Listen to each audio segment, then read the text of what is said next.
A manera de introducción, explicaremos brevemente en qué consiste la aterosclerosis y posteriormente se desarrollará a profundidad. El término aterosclerosis proviene del griego ateros, que significa masa blanda o semilíquida, y escleros, que significa endurecimiento. La aterosclerosis es un síndrome caracterizado por el depósito de infiltración de las sustancias lipídicas en las capas íntimas de las paredes de las arterias. En un vaso sano, a lo largo de la superficie se encuentra el endotelio intacto de manera que el flujo sanguíneo es normal. El endotelio intacto se encarga de mantener la integridad de la pared vascular y el tono vascular. La sangre, además de transportar eritrocitos, transporta también otras células y moléculas como monocitos, plaquetas y colesterol. Sin embargo, una serie de factores puede causar daño al endotelio a través del estrés mecánico y exceso de radicales libres.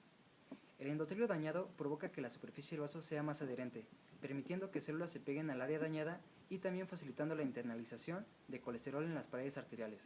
Cuando este colesterol penetra, cambia y puede provocar inflamación. Con el tiempo, la inflamación de las paredes de la arteria crea algo conocido como placa de ateroma. Esto puede ocurrir en una variedad de lugares del cuerpo y puede empeorar conforme al paso del tiempo. Estos procesos continúan y la placa comienza a crecer. Al principio, la pared vascular se expande hacia afuera del vaso para acumular la placa y que no interfiera con la luz de la arteria. Sin embargo, poco a poco la placa hace protrusión reduciendo la luz del vaso. Esto puede llegar a crecer tanto bloqueando el paso de sangre como en oxígeno y nutrientes. Otra complicación puede ser que la placa sea inestable y sufra una ruptura, exponiendo así todos sus contenidos hacia la circulación sanguínea, y esto ocasiona que rápidamente se forme un coágulo que llegue a bloquear parcial o totalmente el flujo de sangre. ¿Cuáles son los factores de riesgo para la aterosclerosis? Esta tabla muestra los factores de riesgo. En la primera columna se divide a su vez en dos, los modificables y los no modificables. Los principales factores de riesgo clásicos son los antecedentes heredofamiliares, la hipercolesterolemia, hipertensión, tabaco y diabetes. Una arteria es una serie de vasos que transporta la sangre desde el corazón y se ramifica en vasos de diámetro cada vez más pequeño para abastecer de sangre todas las regiones del cuerpo. Cada arteria está formada por tres túnicas o capas.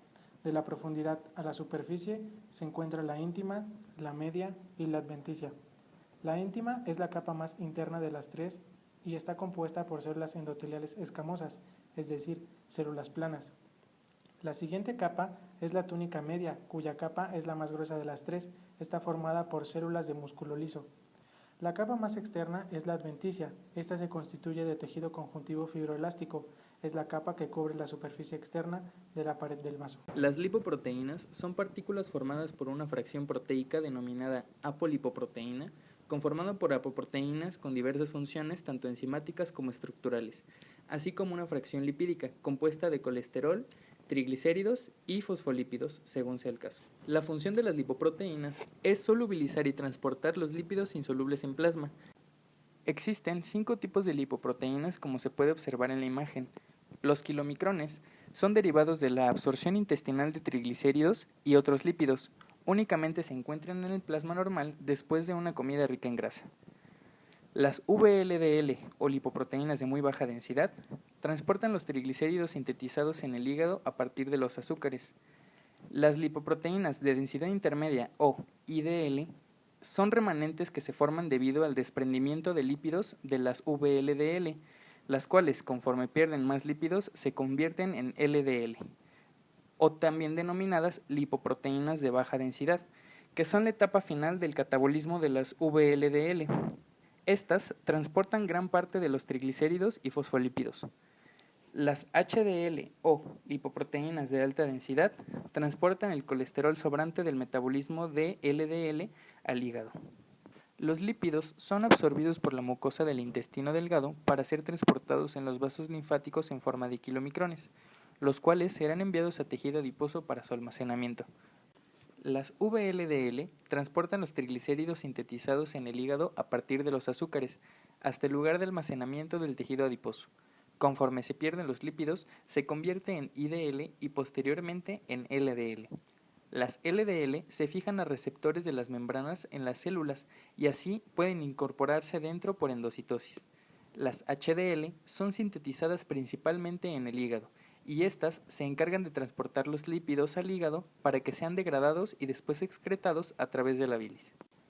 ¿Cuál es la etiología de la aterosclerosis? Se conocen 4 hipótesis. La primera es la hipótesis a la modificación oxidativa de las LDL. Esta hipótesis sugiere que las LDL oxidadas eran capaces de promover la formación de células espumosas a través de su captación por los receptores basurero que se encuentran en la superficie de los macrófagos.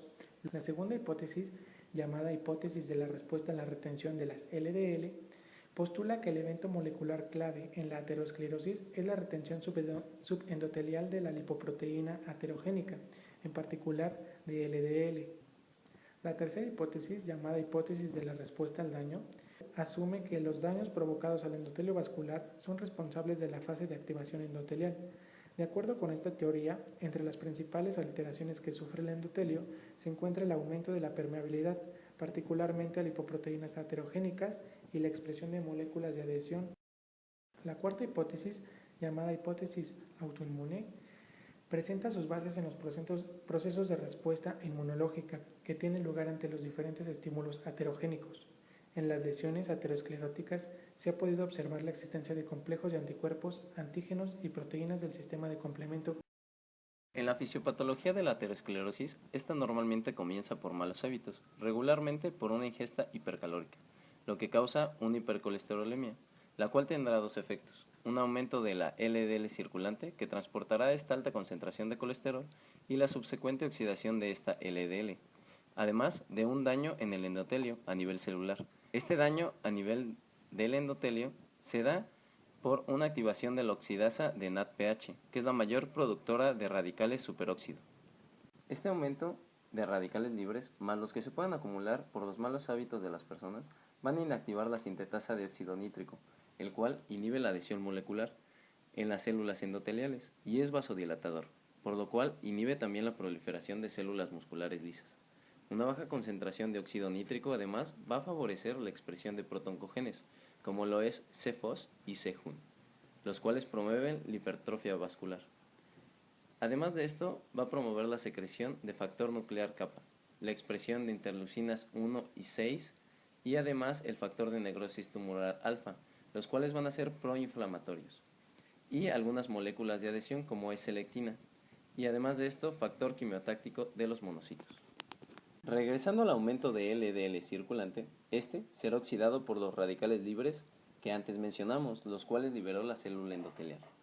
El extremo RH de los ácidos grasos que transporta el LDL se oxida por radicales libres, eliminando su hidrógeno, convirtiéndolo en un radical lipídico, como se puede ver en la imagen, que al unírsele a una molécula de oxígeno se forma un radical peróxilo, el cual tiene una potente acción oxidante sobre otros lípidos, convirtiéndose en un círculo vicioso, oxidando todos los lípidos disponibles en la LDL y los lípidos que se encuentran en la membrana celular. Esta oxidación de la membrana permitirá la permeabilidad del LDL oxidado, el cual se infiltrará en la túnica íntima, como se muestra en la imagen. En conjunto, la expresión de interleucinas, factores proinflamatorios y factores quimiotácticos secretados por la estimulación de LDL oxidada y por el daño endotelial se resume en una atracción de monocitos al área afectada, junto con la liberación de interleucina 1 beta y factor de necrosis tumoral alfa y las LDL oxidadas que provocan la expresión de moléculas de adhesión como S-lectina, ICAM1, BCAM1. En la superficie endotelial, estos monocitos reconocerán la superficie afectada, como se señala en rojo. Una vez que los monocitos encuentran la superficie endotelial, el factor de adhesión de los monocitos, o ELAMs por sus siglas en inglés, los fija a dicha superficie a través del factor de migración de monocitos, o MCP, y estos penetran en el subendotelio. Estos se señalan en azul. El reconocimiento de las LDL se da por la unión de los receptores basura o scavenger receptors al LDL. Así, los macrófagos fagocitan el LDL oxidada, convirtiéndose en células espumosas. La acumulación de estas células espumosas forma un cúmulo lipídico pequeño llamado estría lipídica o estría grasa, lo cual marca el comienzo de la placa de aterosclerosis. Este pequeño cúmulo va a ir creciendo poco a poco, hasta formar una placa lipídica amplia, ya que los LDL oxidados aumentarán la cantidad de radicales libres en la célula, causando más daño endotelial y más oxidación de LDL circulante, formando un círculo vicioso lento que dependerá de la cantidad de LDL disponible en sangre. En placas más maduras o ateromas existe un núcleo lipídico con un volumen bien definido, que se encuentra separado del lumen del vaso por la capa fibrosa. Esta capa fibrosa se forma por estímulo de PDGF, factor de crecimiento derivado de plaquetas, que es producido por plaquetas y macrófagos, la cual induce la migración de células musculares lisas de la túnica media a la túnica íntima, para cubrir el núcleo lipídico, las cuales secretan colágeno, fibronectina y otras glucoproteínas que forman la capa fibrosa. La mayor complicación se da por la ruptura de una placa, lo que causa trombosis. Este trombo se libera a la sangre convirtiéndose en émbolo, el cual puede obstruir por completo la luz de una arteria. En las etapas intermedias del desarrollo de las lesiones ateroscleróticas es frecuente una dilatación compensadora del tamaño general del vaso, con un aumento del diámetro en todas sus capas, como se puede ver en la imagen. El perfil lipídico es un análisis de sangre que puede medir los niveles de colesterol total, LDL y HDL, cuyos valores anormales nos pueden orientar sobre el riesgo de aterosclerosis y sus complicaciones. El índice tobillo-brazo es una prueba que consiste en comparar, por medio de una fórmula aritmética, la presión arterial del tobillo con la presión arterial del brazo, cuya fórmula se muestra en la imagen. La angiografía es una prueba que utiliza un tinte y radiografías especiales para mostrar los interiores de las arterias. Se inyecta el tinte en las arterias y se observa el retrato de la radiografía. Esta puede revelar si una placa aterosclerótica obstruye el flujo arterial. Existen también marcadores bioquímicos que son predictores de riesgo aterosclerótico, como son biomarcadores de inflamación, los biomarcadores de activación endotelial, biomarcadores de estrés oxidativo y biomarcadores trombóticos, los cuales se enlistan en la imagen mostrada. El tratamiento puede variar de una persona a otra debido a la edad, el estado de salud y dependiendo de dónde se encuentre localizada la aterosclerosis.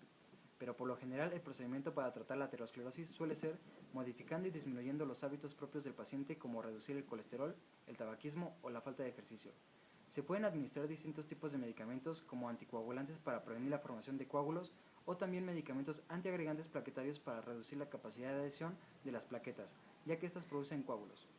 También hay tratamientos quirúrgicos como la angioplastia, que es un procedimiento endovascular que consiste en dilatar una arteria ocluida con el fin de restaurar el flujo sanguíneo. En 2014, la Sociedad Internacional de la Aterosclerosis emitió recomendaciones respecto a la disminución de los niveles de colesterol y manejo de la dislipidemia, buscando el abatimiento del riesgo de esta enfermedad.